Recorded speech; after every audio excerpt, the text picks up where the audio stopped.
Hi, I'm Rachel Dobroth. I'm our Director of Meetings and Events here at Social Tables, and today I'm joined. I am Ray Miller. I'm the Senior Marketing Operations Manager here at Social Tables. Awesome, and we're going to talk today a little bit about attendee engagement at Dreamforce.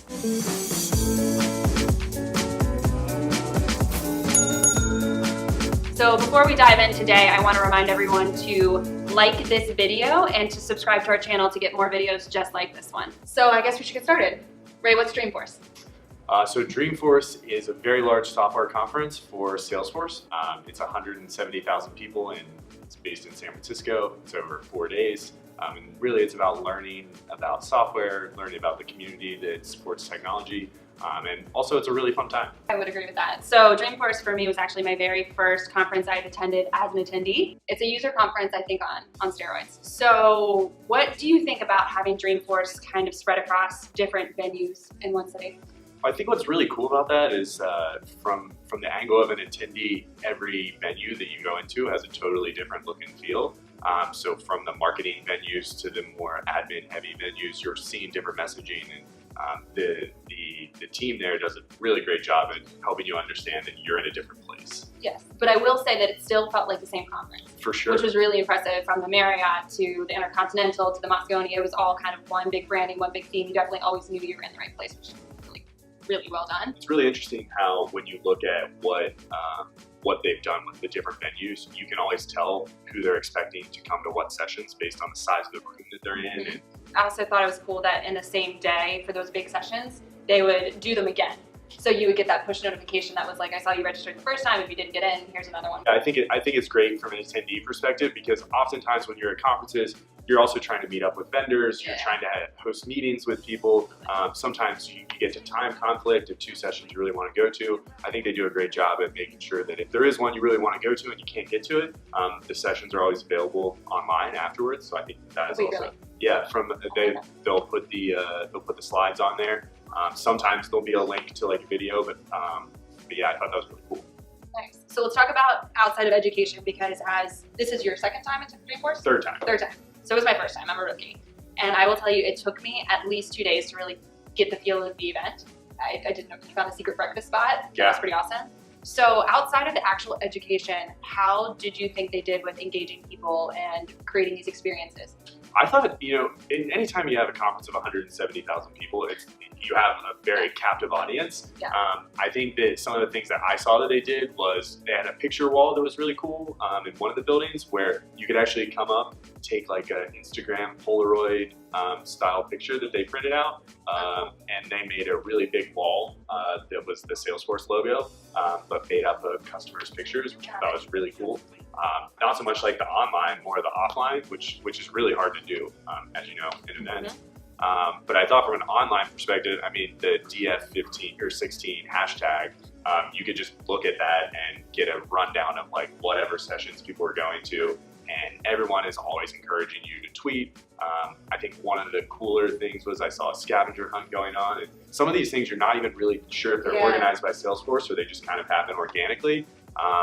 But I don't know if you saw the pins that people were wearing. The flare? Yeah, so there was like a lot of flare, like it was very office spacey, but I thought it was really cool because it encouraged you to kind of get out of your comfort zone and maybe go to the admin zone if you're just like a user, or go to like the marketing zone if you're an admin, and things like that. So you could go pick up all the pieces of flare, and if you took a picture at the end, you'd get like a special prize.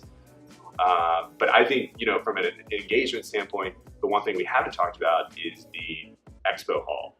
Oh my gosh, Cloud Expo? Yeah, so there was a ton of things that different vendors were doing in there. Saw a lot of unique ways to bring in leads, but I also saw a lot of cool ways for people to engage online too, so that people who weren't at the event could actually have something on the trade show floor? On the trade show floor, cool. Tweet this out or take this down. That's right. I know one of our other colleagues saw another colleague on the Slack booth wall because she had slacked something in the Slack booth. Yeah, and like stuff like that is always really cool. It's very and for you as a brand, like it's socially validating too, that there's other people out there that really want to like engage with your brand and like take it to the next level. What Dreamforce does really, really well is it engages people on different levels. So for someone like me, where it's my first time, I'm still just trying to figure out like where these hotels are and how I can get there. But for someone like you, you've been there, you know the campus, the Dreamforce campus. and you can take advantage of these like layers. Mhm. And that's Totally. how people got excited. They keep coming back to this event, which arguably is a similar event each time, but they are adding on these kind of value adds that like, oh, next year I know I can find where the free hoodies are, or next year I know exactly where the good lunch is or where the lounges are. And that's something they do really well. I actually felt like every year that I've been there, I've gotten more out of it because I know kind of like what I'm looking for and what I'm not looking for. Sure. Whereas someone who's there for a more general purpose might go to all the keynotes. I'm very focused on the sessions that I want to go to. Yep. And what I think is great about Dreamforce and big conferences like this is like different things for different people. And that's really important when you're talking about big, massive, citywide trade shows. Yeah, completely. And I think being able to go to a panel and going to like more directional learning was interesting too. Yeah, And totally. you guys were telling us different ways you can look into the sessions and really understand which ones would be the right fit based on that kind of experience. So those are all the things that went right. If you had one thing that you wish could be different from Dreamforce this year, what would it be? For me, it would be the Wi-Fi. So, you know, And a planner's worst nightmare. yeah, and I've been working in the event industry for the last 3 years, and you know, I've been to high tech, and I've been to some of the other hospitality trade shows, Yeah. and they're always really big on event Wi-Fi. And I actually never understood why until I was on the bad end of an experience that was a very poor experience for me. Counterpoint to that, it was cool that you logged in once and then had the same Wi-Fi throughout Yes. all campuses. I thought that was So- very impressive. Plus one. Yes, For yes. sure. But yeah, I agree. Wi-Fi as a planner is the stuff that keeps you up at night. What about you? What did you think was that Oh, you? man. You're the planner. That's your campus. Yeah, I will say day one was really overwhelming. And I think in hindsight, I didn't take advantage enough of the like, know before you go webinars or the planning processes. And I kind of went in with this attitude of like, it's conference. I'll figure this out. So that was a little bit tough. And then the event app, there are probably 20 sessions happening at 2 p.m. on any given day. So finding out which of those 20 sessions is the one you want to go to made it kind of tough. So if you didn't plan in advance well enough, it made it really hard. And if you didn't pay attention to where your sessions were, you were dead sprinting. Kind of taking the high level approach as a planner, every single one of those sessions that they did, and they had, I think it was 3,200 educational sessions, let alone social functions, meal functions. Every single one of those would take just one planner a week, months of planning.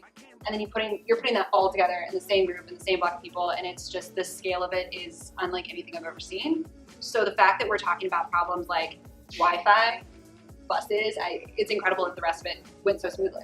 So as an attendee, would you recommend someone goes to Dreamforce? Oh, I mean, if you're in the events world and you're trying to get inspiration for your event, you should totally go. I'd say on a grand scale, my favorite part was the fact that it boils down the whole experience to your point, and it like puts a face behind all these names. I know we're a company that has a lot of software companies, and I'm sure most are, and being able to kind of put the human behind it was really cool.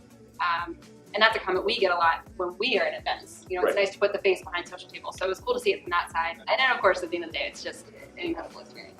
Totally. Yeah, so, well, thank you guys for tuning in. Hopefully you got some tips out of this on how you can engage attendees at your events, and keep an eye on Social Tables events calendar to see some of these practices put into motion on our end as well. Never forget to like our page and follow us for more updates. That's it for now. My favorite part of the entire set was Dream Park. We have a football update. So Dream Park is where they block off the entire